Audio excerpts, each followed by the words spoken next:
Good evening, ladies and gentlemen. I'd like to welcome you all here tonight.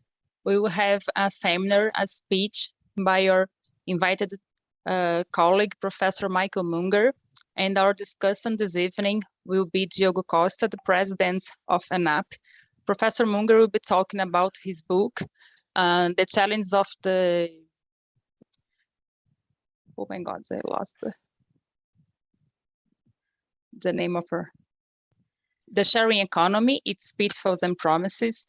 Professor Munger, I'd like to thank you again for joining us this evening. It's a great honor for the National School of Public Administration to have you here tonight.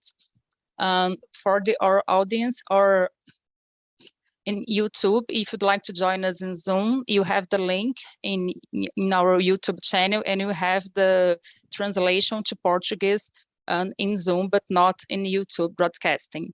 So I will go read the short bio of our invited teacher, Michael Munger.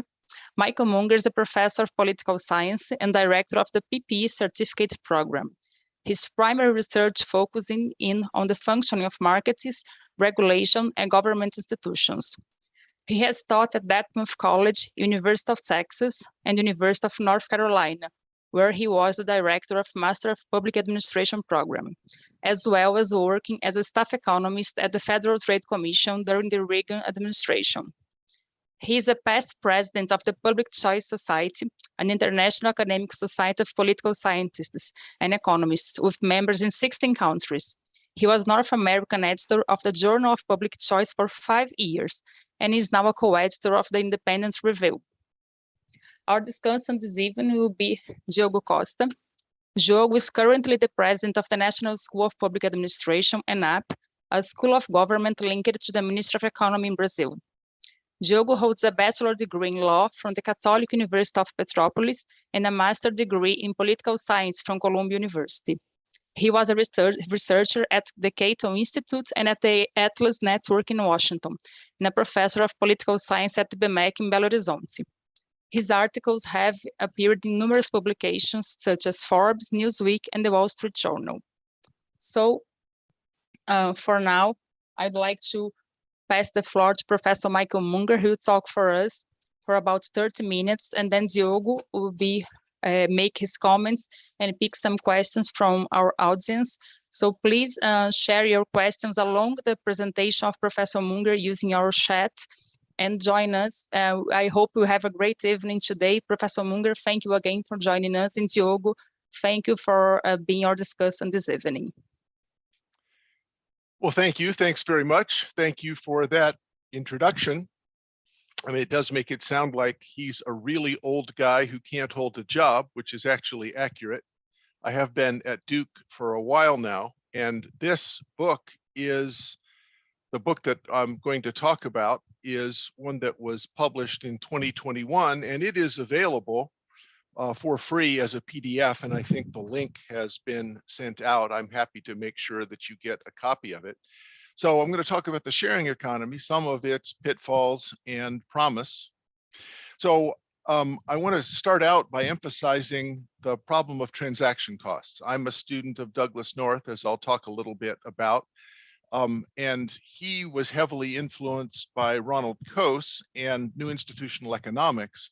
I want to define transactions cost as having 3 parts. Now, this is a rather heterodox, an unusual definition, but it fits the purpose that I want to use it for. So triangulation, information about identity and location, that is, we have to find each other and agree on terms. Second, transfer, a way of actually delivering the payment and the good or service that's as near as invisible as possible.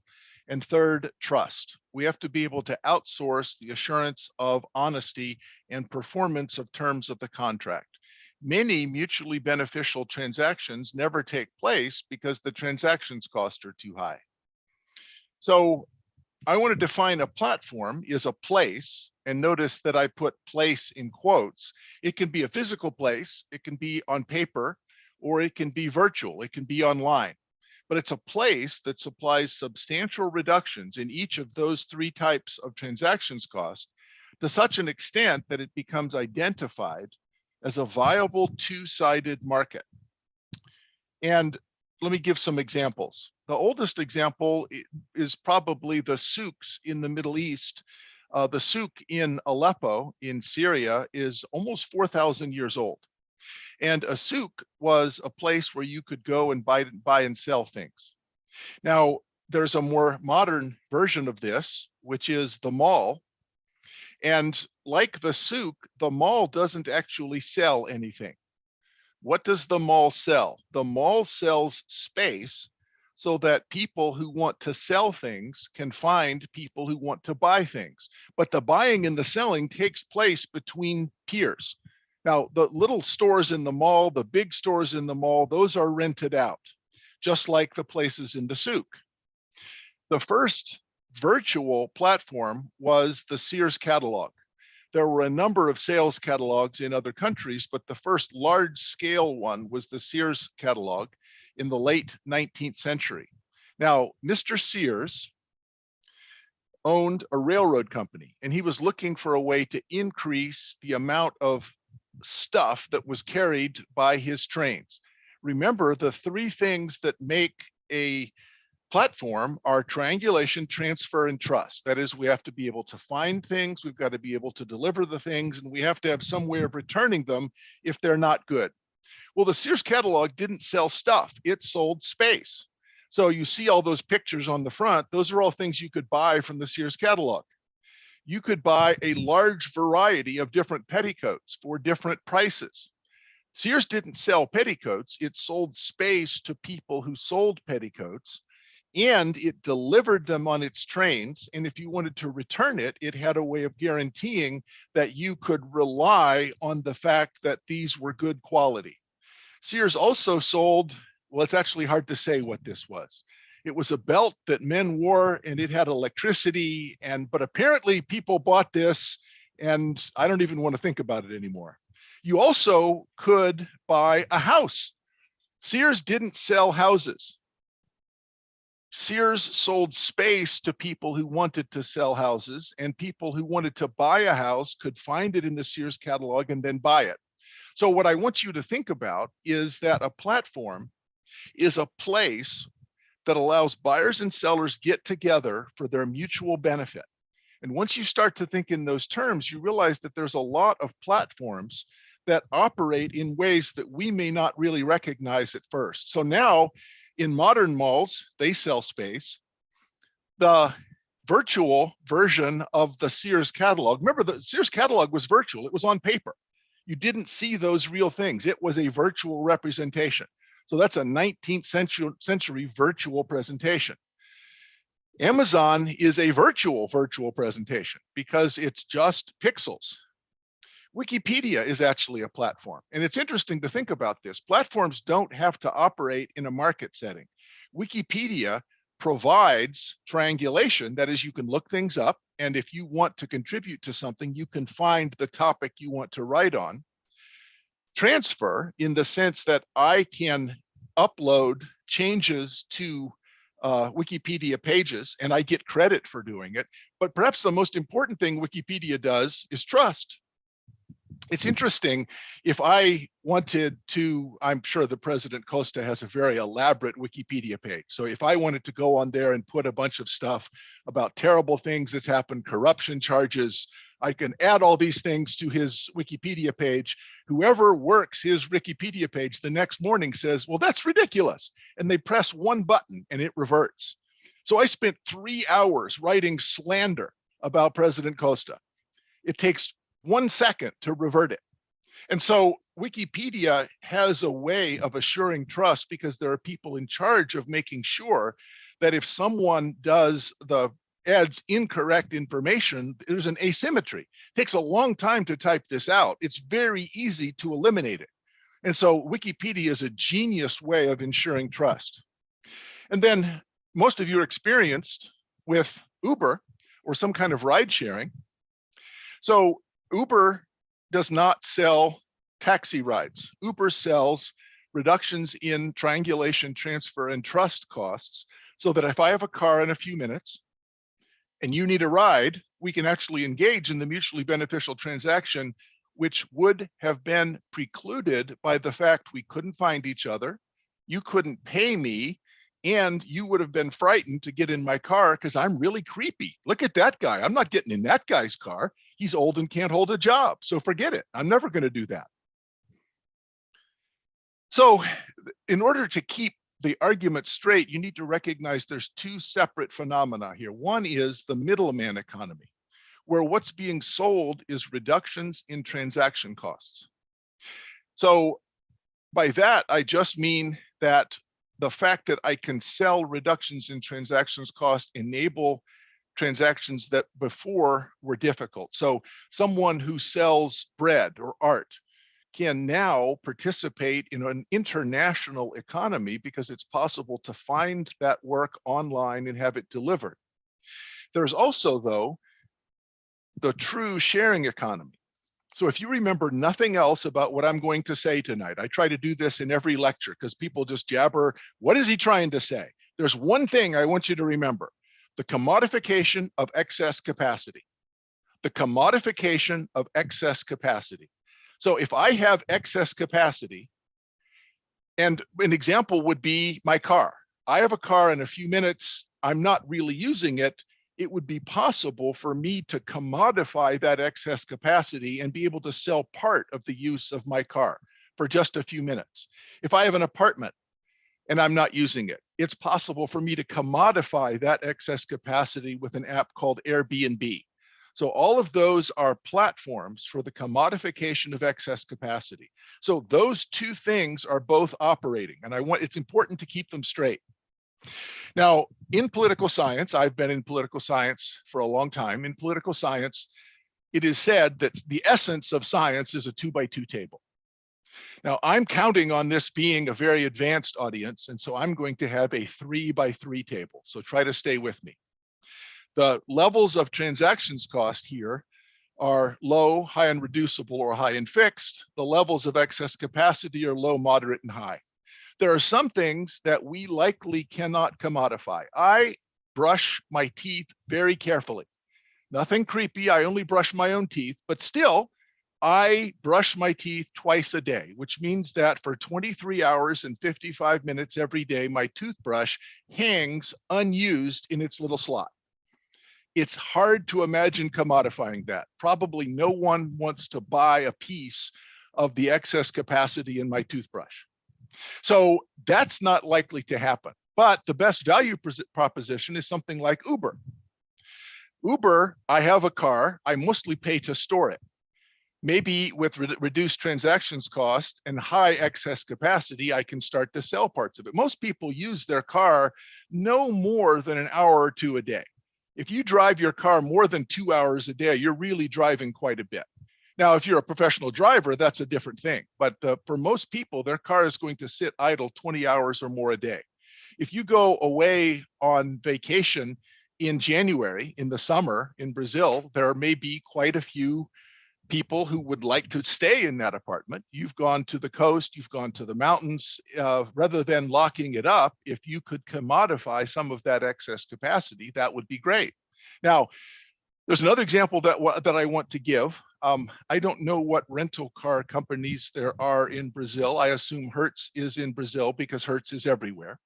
So if you go to a big airport in Brazil, there's some parking lots, and you can pay the equivalent of $25 US to park your car. And 500 meters away, there's another parking lot with a big sign on it that says Hertz. That doesn't make any sense. I'm paying to park my car and people are paying to buy the cars that Hertz is renting out. Why don't you just rent the car that I'm parking at the airport? Well, there's an app called Turo that allows you to do that. Instead of paying $25 a day to park your car at the airport, you park your car with Turo. And then if you get $5 a day, that means you're making $30 a day. The $25 you're not paying in parking fees, plus the $5 that you're getting in rental. Now, you might say, yes, but I can't find somebody who wants to rent my car. I can't get paid for it, and I don't trust them not to break my car. Well, those are triangulation, transfer, and trust. The Turo app takes care of those three things. So there's some other things to talk about in that table, but I'm going to skip ahead in the interests of time.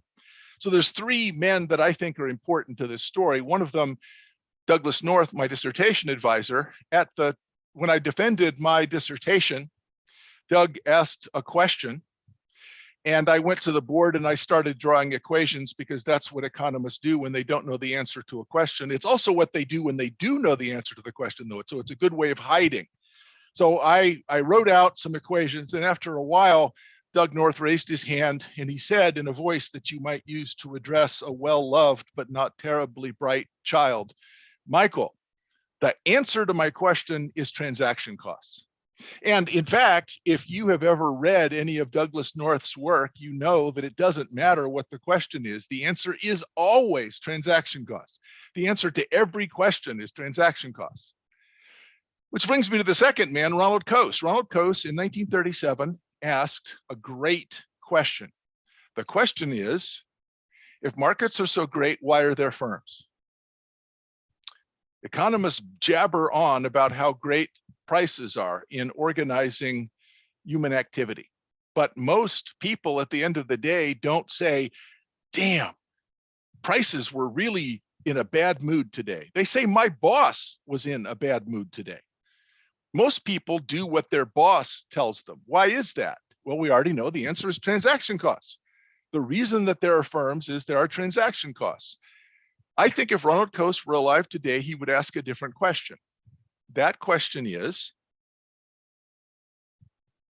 why do we own things instead of rent them? Why do we own things instead of rent them? So I have a power drill, a drill that I use to make holes in the wall. Why? Well, we know the answer is transaction costs. I don't actually want a power drill. What I want is 2 holes in that wall right now.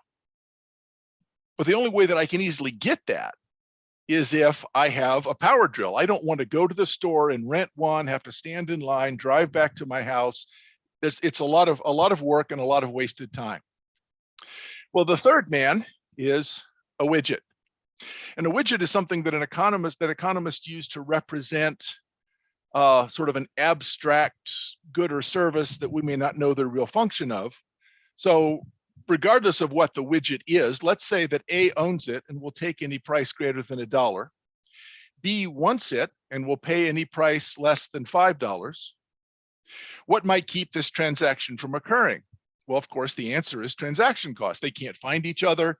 They can't agree on a price. They don't share a currency. They don't trust each other. So let's suppose that transactions cost are 0. No transactions take place. And in fact, A and B have never met and they've never considered exchanging.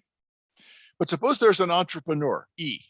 She has made a piece of software called an app that reduces transactions cost by $6. So transactions cost were $7, but she has reduced them by $6, down to $1.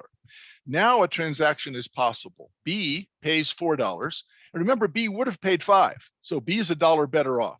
E gets a $1 licensing fee from her app. $1 is lost to transaction costs, and A receives $2. So A is better off, B's better off, and E is better off, each by $1. Here's the most important thing. We haven't changed the number of widgets. We're used to thinking about, if you want to make money, you have to make stuff. That's not true. We have plenty of stuff. It's just in the wrong place. I am embarrassed to admit, I have about a 1-acre lot of grass, and I have a riding lawnmower because I'm an old fat man. My neighbor is also an old fat man. He has about 1 acre and he has a riding lawnmower. Both of us ride our lawnmowers for about 40 minutes once a week and then put it into a shed. So this lawnmower gets used maybe an hour a week. Why don't we share a better lawnmower? That is, the 2 of us could combine our resources and have a better lawnmower, and just one of us could have a shed and the other one could pay him. And the answer is transaction costs. It is, I don't really trust him. I don't have any way of accomplishing this. But if we were able to trust each other and share by commodifying excess capacity, platforms could dramatically reduce the amount of stuff that we have to make and store. It would reduce our environmental footprint. It would reduce the amount of energy that we use because we would share things. If you drive in a city, you sometimes might think, boy, there's really quite a bit of space in this city, but a lot of it is taken up with empty cars.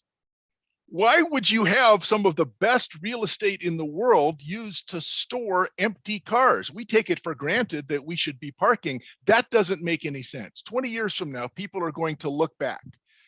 They're going to look at Rio de Janeiro, at Sao Paulo, at New York, at London, and they're going to say, why did they park all these cars on the street when we could have shared and commodified excess capacity by renting? Well, I have a storage unit, and storage units are growing very quickly around the world. My storage unit from hell, I have two hipster sons who have a bunch of stuff that maybe they'll use someday, but probably not.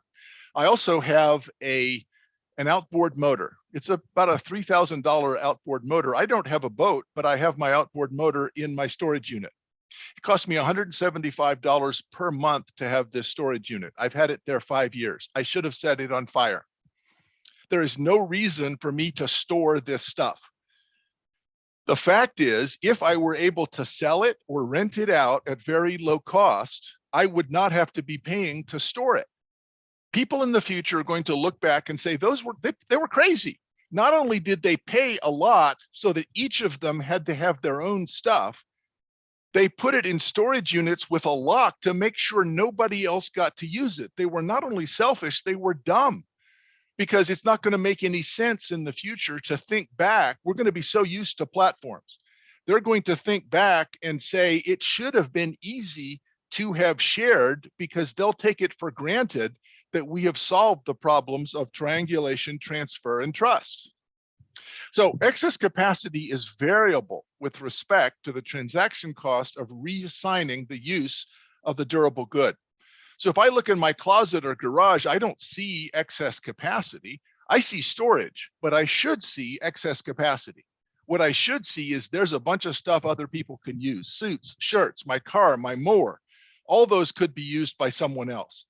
If we can lower the transactions cost of commodification, that means we raise the opportunity cost of idle durable goods. That doesn't translate into excess capacity until we have a way of selling those reductions. The point is, there is no set capacity. It varies inversely with transaction costs. And that's a very difficult thing to understand, because we're likely to think of excess capacity as being something that's determined by technical conditions. It's not. It's determined by transaction costs. So Airbnb is one that many people are familiar with. If I have an apartment, if I'm not going to be there, I could just lock it up. But if I could get the revenue from that when I'm not going to use it, I actually can maybe live in a better apartment. If I'm gone for 2 weeks, so I have friends who live in Concon in Chile. And if all they have to do is leave for the time between December 15th and February 15th, they can get their rent paid for the whole year. They can make enough money, because it's a beach resort. Concon is a beautiful beach resort. All they need to do is be gone for 2 months, and the other 10 months is paid for, because they can make enough in 2 months that that doesn't cost them anything for rent, because they use Airbnb. BlaBlaCar is pretty common in Europe. I don't think BlaBlaCar exists in Brazil, but BlaBlaCar is hitchhiking. So when you think about it, Uber is not a pure sharing platform. Uber, the only reason that car goes to the place I want to go is that I said I want to go there. BlaBlaCar is a pure sharing. So if you look at the large highways in Brazil or the United States, there's a lot of trucks, and most of those trucks have an empty front right seat. That is, there's the driver, but then the other seat is empty. BlaBlaCar fills that other seat in cars and trucks. So there's 4 pieces of information. Suppose I'm in the Czech Republic and I want to go from Brno to Prague. The 4 pieces of information are: first, where am I now? Second, where do I want to go tomorrow? Third, what time? And fourth, how much do I want to talk? Blah means I don't talk very much. Blah, blah means enjoys a natter, likes to talk some. Blah, blah, blah means rarely pauses even for breath. I really, really like to talk. So I can go with a truck driver who's going to go from Brno to Prague at 9 o'clock tomorrow morning and pay 8 or 9 euros. It costs $100 on the train.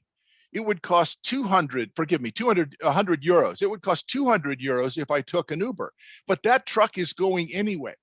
We're likely to see trucks that are modified to look a little bit more like buses, maybe to have 3 or 4 seats, because you could simultaneously haul the cargo and sell out 3 or 4 seats. So once we start to think in terms of commodifying excess capacity, connecting people who need to travel with drivers who have empty seats. Those empty seats can be commodified. Spin Lister is a way of renting out maybe your bike. A lot of students at Duke, during the summer, they leave to go home. They have to pay $20 a month to store their bike. But if they could rent their bike out for $5 a month for the 3 summer months, they're making $25 a month, the $5 of the revenue and the $20 that they're not having to pay for storage. Now you might say, how would you find that person? How will you get paid? And how can you trust that your bike is not going to be broken? That's what the platform does. Platforms are a way of solving those 3 problems.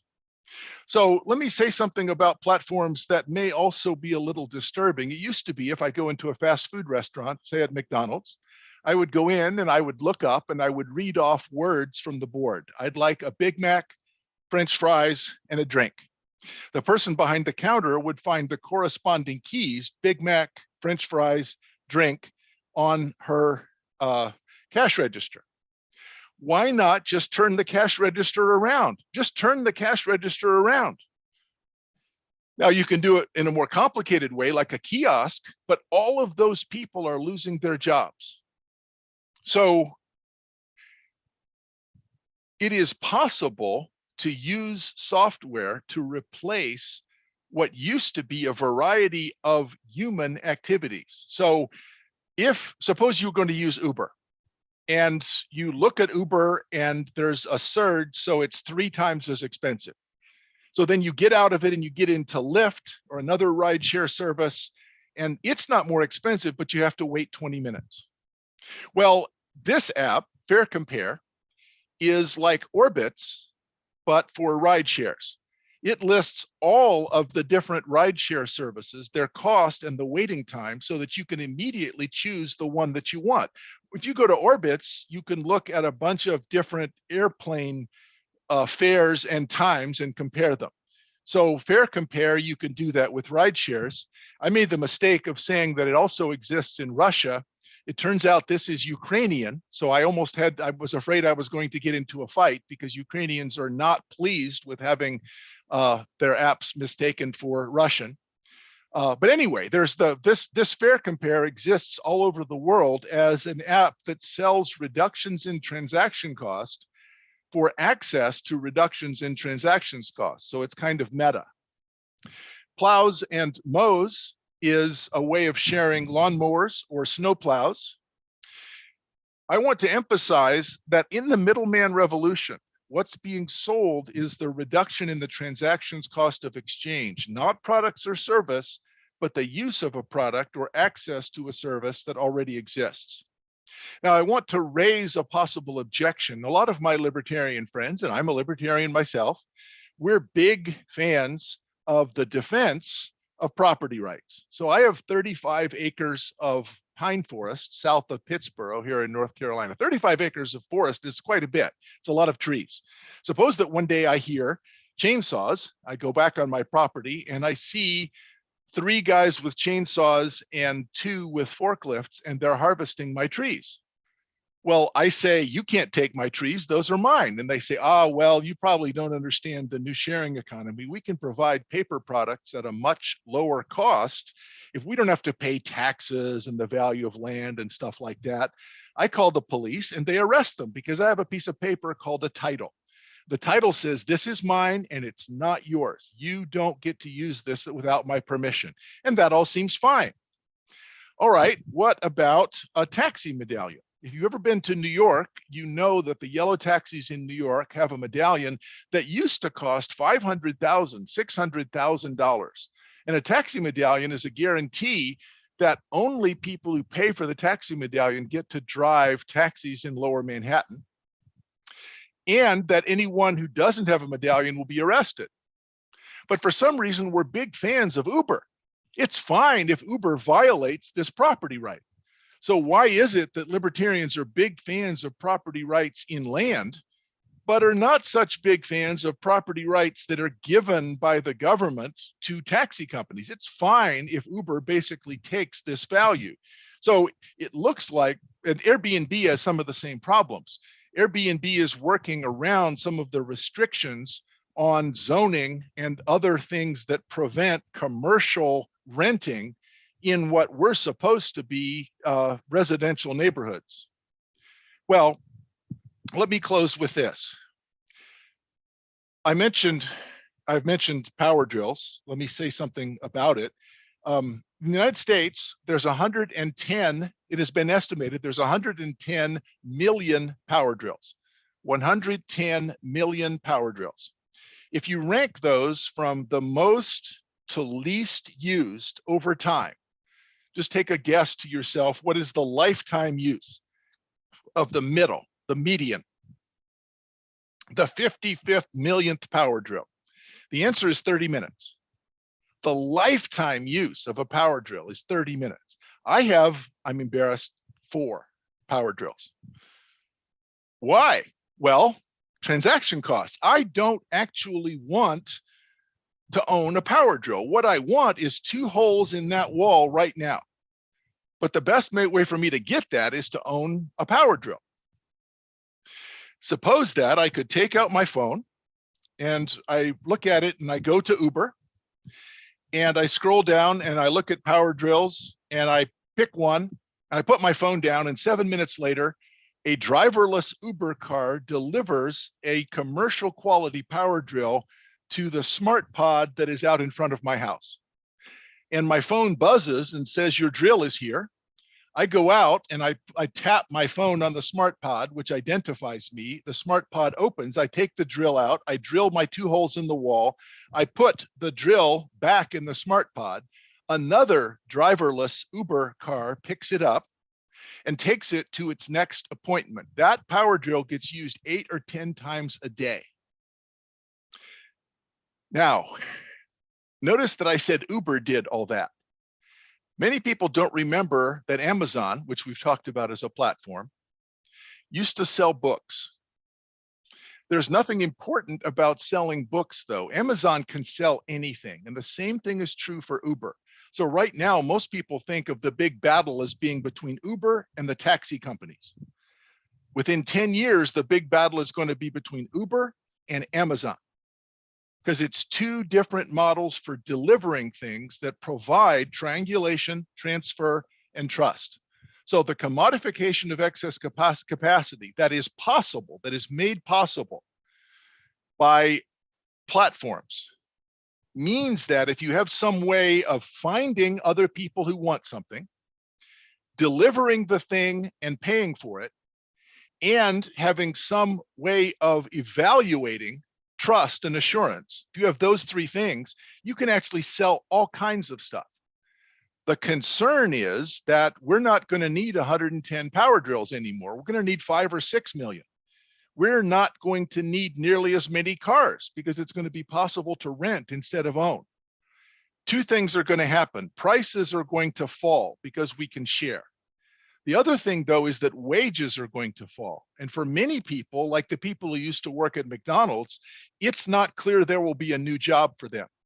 So the question is, in 2018, I published a book called Tomorrow 3.0, where the 3 comes from the fact that Neolithic and the Industrial Revolution were the first 2 great economic revolutions. I think we're on the verge of the 3rd great revolution, the platform revolution.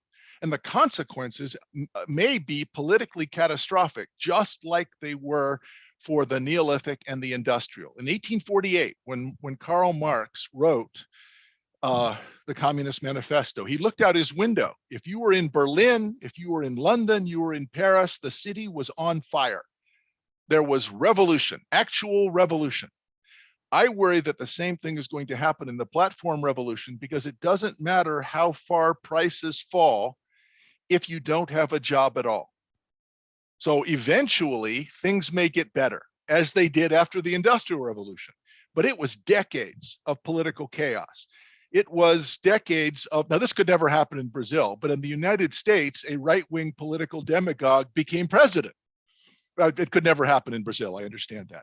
But the difficulty is that you can use people's dissatisfaction with economic conditions and then blame someone for it. Instead of this is just how economic revolutions work. We can try to mitigate its effects. I worry that the political effects are going to be catastrophic. I worry that the platform revolution is something we've not thought enough about, and it's going to continue to blindside us. Thank you for listening. My time is up, and I look both forward to the comments of President Costa and to your questions. Thank you. Thank you so much, Professor Mike Munger. This was absolutely brilliant and very insightful, very provocative. May I also ask everyone who is on Zoom, if you're on YouTube, I think we won't be able to have your questions, but if you're on Zoom, please leave your questions on the chat. Obrigado a todos, então, também. Quem estiver ouvindo em português pode deixar as perguntas no chat aqui do Zoom. So just a few questions and comments, Mike. So this great revolution brought about by platforms, and in this world that's transformed by triangulations, transfers, and trusts that sharing economy platforms make possible, I'm wondering how they relate to entrepreneurial theories and dynamics of political incentives and collective action. So when we look at commodification of excess capacity, that brings to mind something that Clay Shirky talks about in his books, which is cognitive surpluses or cognitive surplus, and that the internet has released that kind of surplus for people to write, blog, collaborate online. Do you see entrepreneurial surplus also as being released by these platforms? If you think of a Kirchnerian way of looking at entrepreneurship, people might become more alert of entrepreneurial opportunities. As you said, the truck drivers might see the empty seat next to them as an asset, or an empty room in your house, or the unused power drill in your storage room. But at the same time that you can see that kind of alertness, you can also see that sharing platforms can be disruptive outwards, right? So maybe they are moving. They're not as they can be internally coordinative, but disruptive outwards, externally. So they decrease the value of traditional assets, and they can outperform other business models, sending signals to other firms, entrepreneurs, that their resources now can be better employed elsewhere. So I don't know what. So this is one question: what is the better entrepreneurial theory that matches the world transformed by sharing platforms? And the other one is about the dynamics that these, the changes that these kind of entrepreneurial dynamics bring to political incentives for regulation, rent seeking, for collective action. So if we think of the concept of transitional gains trap, as elaborated by Tulloch and Tullis and Wagner, so they think that once you have rent-seeking regulation put in place, then the collective action costs of removing it, in general, exceed the potential social gains for the interested parties, even when they have monopolistic profits that have been exhausted. But what we see with this platform is this kind of dynamics that change and might move us away from these kind of traps. And we saw this with Uber and taxi, right? So you mentioned taxi medallions. That was the prime example that Tulloch used to show how we were in a transitional gains trap. But now we see that the incentives for regulation maybe have changed because of the dynamics of entrepreneurship. brought about by these new platforms. So we also see this world that is politically transformed by these changes. And the last question is also to think of dynamically about the economic changes. One of the reasons that maybe some business models work is because the unused goods that become assets are very cheap.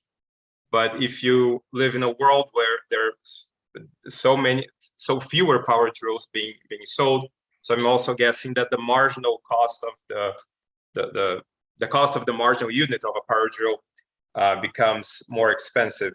So how can we think of this world without holding the abundance of these goods constant, but also think that they should be reduced as people share more? So my 3 comments and questions. Thank you. Each of those I probably could give an hour answer to, because those are all big questions. So let me warn everyone that my answers are going to be inadequate, so that we have some chance for other people to ask questions, hopefully ones that are not quite so difficult. But the first question you asked was about entrepreneurship and cognitive surplus, and I think that's our best hope. I have given kind of a negative story about political demagoguery and people losing their jobs and a kind of counsel of despair. It is quite possible that if people feel empowered, if they feel enough economic security that they think they're going to be able to stay in their houses and buy food, that there will be a flowering of not just cognitive surplus, but having time. And so actually, I kind of sound like John Maynard Keynes when he talked about the fact that we might have a 2-day work week. We'll have solved the economic problem. So famously, he wrote about this, I think in 1920. Karl Marx talked about the fact we would all become philosophers. We would all have time to be opera singers if the basic economic needs are met. So I actually think that, well, when I was young, we used to have delivered to our house bread, cheese, milk. That doesn't happen very much anymore. But if it were possible to deliver that, right now in Brooklyn, New York, there are young people, most of them with beards, and they're wearing flannel shirts, and men and women who are making designer pickles. They're making maple garlic bacon pickles, and they cost $12 for a small jar.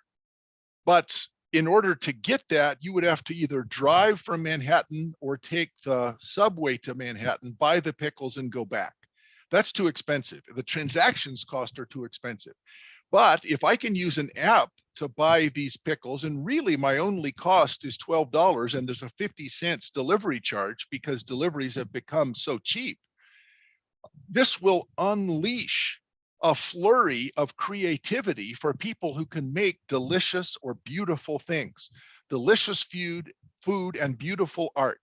So I think it will be possible for people to develop niche professions that don't involve sharing, that just involve the production of new entrepreneurial things that I can't imagine. The nature of entrepreneurship is that it is their awareness, which is unleashed by having this extra time, that makes it possible. So when people ask me, well, what would it be? How would I know? That's the nature of entrepreneurship. But there's that's always happened. There's no reason to think that this time is going to be different. I think we should be optimistic. Your second question was about what Douglas North would have called lock-in. I think he should have paid more attention to the transitional gains trap because it's really the same problem. But the point is that existing distribution of rents create a stream of promises that go out into the future. And if this is what I depend on from the government, for me to support or allow any kind of change, you're going to have to pay me the present value of those rents. And the fact that they're illegitimate doesn't matter. That's why it's a transitional gains trap. I've made this promise. I have to buy the medallions back, and it's too expensive. Well, the reason why economic revolutions happen is that they break the political opposition. It's not that it's smooth. You break the political opposition like Uber has done to taxi medallions. But there's really a lot of unrest there. So I think that the changes are going to be not smooth, but a kind of punctuated equilibrium that may be accompanied by violence or at least a lot of political unrest, precisely because the transitional gains problem is so important that we can't buy our way out of it. But economic revolutions grind along in this evolutionary process.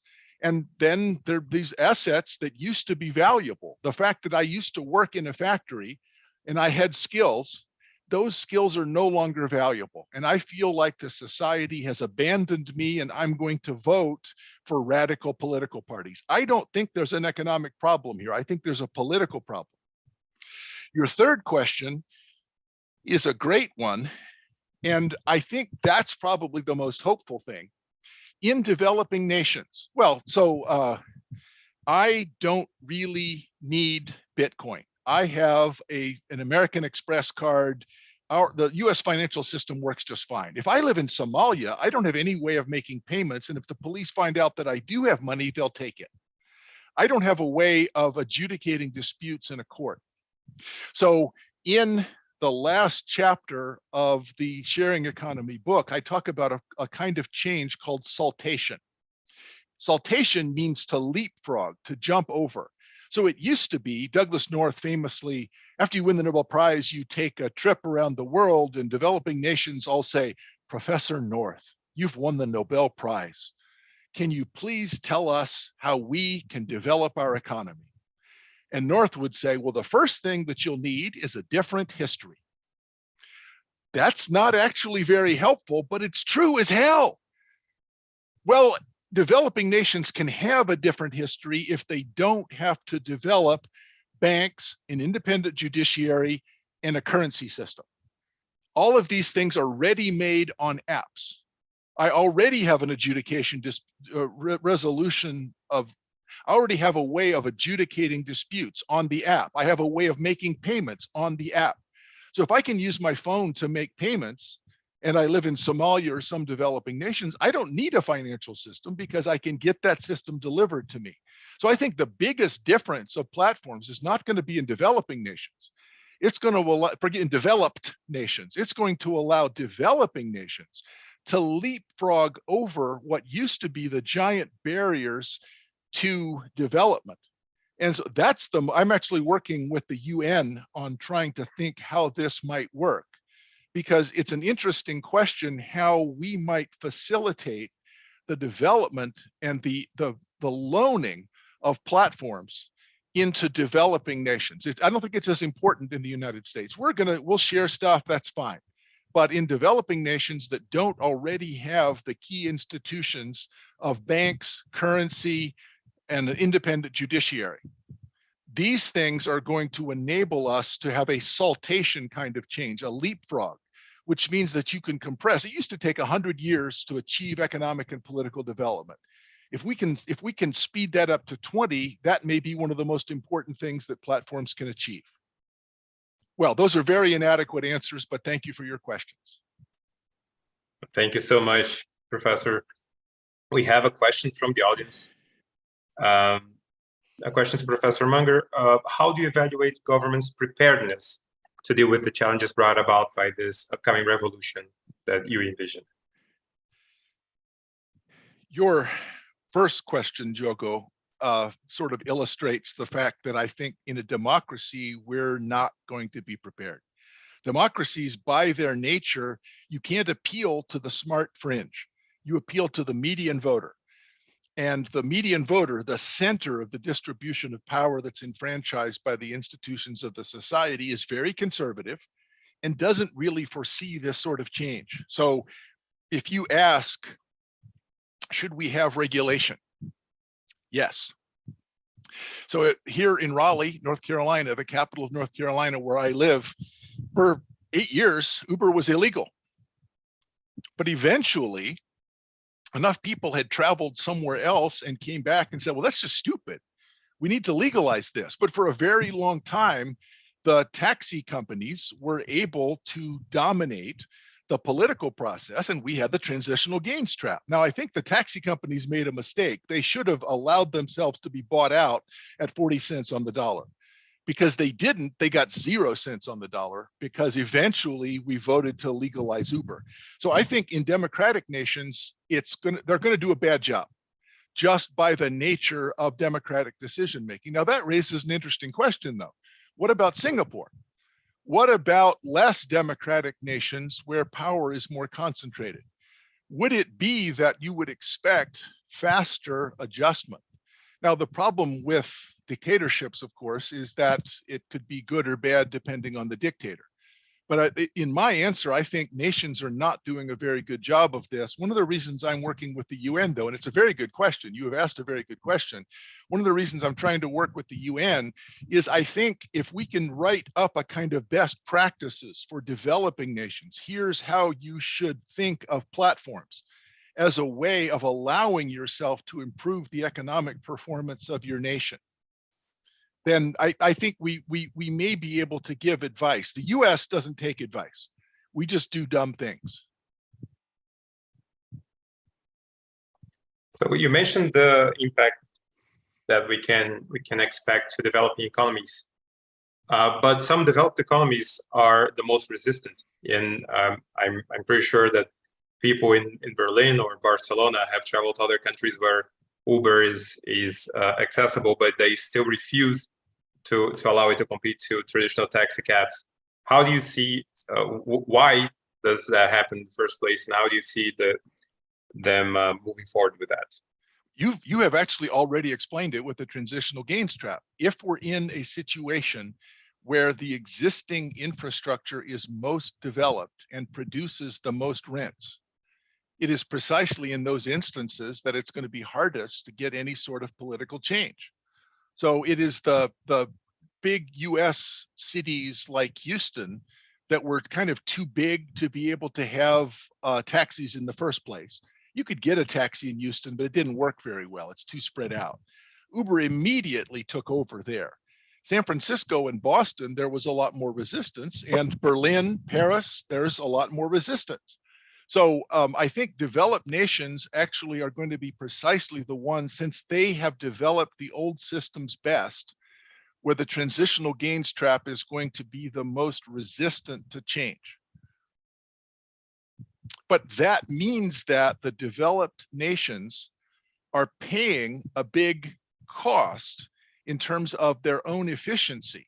And again, this allows for saltation. It means that developing nations can leapfrog, they can steal a march, because the developed nations are intentionally, and now this is more like Mansur-Olson, there's this institutional sclerosis. All of these interest groups have infested the developed nations. And if you try to get a Pareto improving change by deregulating something, opposition is so fierce because the concentrated costs to the regulated industry would be enormous, and the benefits are all scattered out. All the voters benefit a little bit, but the industry being deregulated would really pay a big cost.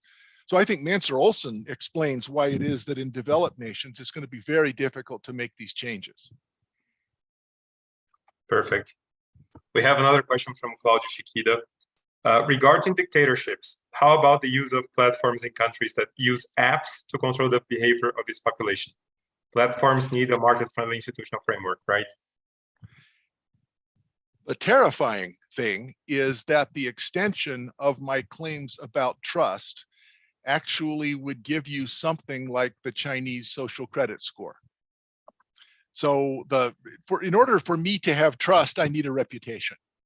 And one of the ways to make reputation work better would be to make it portable.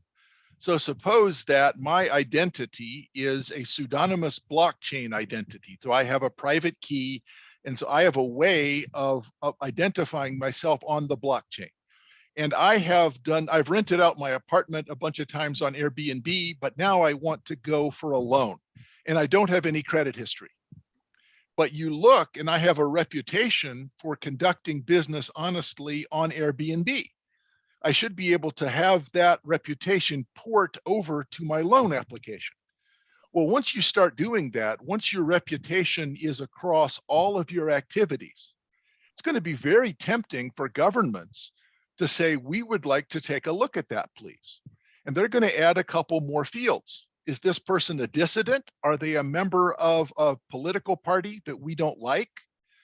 Have they participated in protests? Have we used retinal identification to show that they were on January 6th, they were on the US Capitol grounds? So that once you have these sort of reputation scores, and it makes a big difference because it makes it a lot cheaper to conduct economic transactions if I know I can trust you.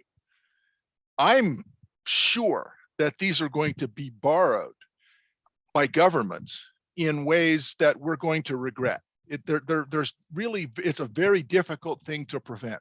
China has the lead on this, where your social credit score determines where you can go and when. So the COVID lockdowns depend on a kind of social credit score. That is not only, have I been around anyone who has COVID? Am I a dissident? Am I able to go into this kind of store? So my behavior can be controlled by these sorts of trust scores. So it starts out with Yelp. Yelp says, this restaurant has a bunch of good reviews. You should go there. Once you make those things portable, and I have a reputation that extends across many kinds of activities, I think this is a very good question, and I don't know the answer. I don't know how we protect individuals from these things being used and exploited by governments as a mechanism of social control. And in fact, I've been reading Michel Foucault on just this question. I am worried about Foucault's observations about power and surveillance, because I think towards the end of his life, he became very interested in Friedrich Hayek and actually had a lot of libertarian writings for just this reason, the concentrated power of government. If he were alive today, he died in 1987. If he were alive today, he would say, oh, this is terrible. And he'd be right. I think it is terrible. We are on the verge of a grave difficulty in government's ability to use social credit scores for control of political action. Well, Michael, we're almost running out of time. We have two questions. They're not very easy, but I'll just try to throw them to you and see what comes back. One is about the challenge that platforms bring to workers, as we understand nowadays. What will be the future of the traditional workforce? Today, we see endless labor disputes. Any successful experience on this? And the other question is, Wikipedia works fairly well as a constitution of knowledge platform. Why haven't other social platforms able to become as trustworthy? Let me take the second one first. I think Wikipedia is a model that economists ought to talk about more because it is a non-market setting.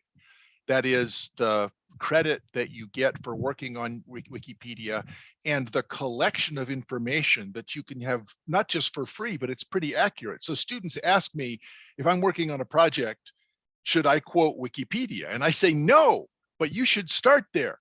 Anything you're working on, you should go to Wikipedia first because it's basically correct and it has a variety of different sources that are a wonderful place to start. And it's available for free and it has been created by a bunch of people who are cooperating. The reason we usually emphasize markets is that markets are a way of achieving cooperation in a decentralized way with people acting on their self-interest. However, Wikipedia is a different kind of cooperation and self-interest where I'm getting credit for having participated in donating information. So I think that we ought to emphasize cooperation and reducing the costs of groups of people cooperating rather than always emphasizing markets and profits, because platforms are going increasingly to encourage cooperation. Now, the other question, and I'll just have to be very brief. I think we're moving towards gigs. I think that jobs in the traditional sense are going to disappear. So let me see if I can do this in 30 seconds. Hollywood, movie makers have been doing this for decades. There's 170 different disciplines in making a movie, give or take, maybe plus or minus 5. So the gaffer, the key grip, the cameraman, the lighting person, there's about 170 of those different disciplines. If you want to make a movie, you go on LinkedIn and you find each one person for each of those 170 different things, and you write a contract with them. The contract is for 8 weeks, and then we make a movie, and it looks like a firm, but it's not. It just joins for 8 weeks. It's a team. We make the movie in 8 weeks, and at the end of that time, we scatter to the 4 winds. And then a few months later, I joined a different team of 170 people that found each other on LinkedIn. So if you have a specialized skill and you can work a short-term gig like that, you can make really quite a good living. The question is, will people be able to have enough economic security if they can work gigs like that? Because I don't think the 40-hour-a-week job is going to survive for most people. And in the United States, our healthcare is tied to our 40-hour-a-week job, which is pretty bad if 40-hour-a-week jobs are going to disappear. So I think that benefits and healthcare are going to have to be adjusted. The way the US, the way we think about the way that benefits are provided as being tied to a job. If we move to a system that looks closer to gigs, actually, this is the way it's been for most of human history. Karl Marx fetishized the job. Well, the job has really only existed for 150 years or so.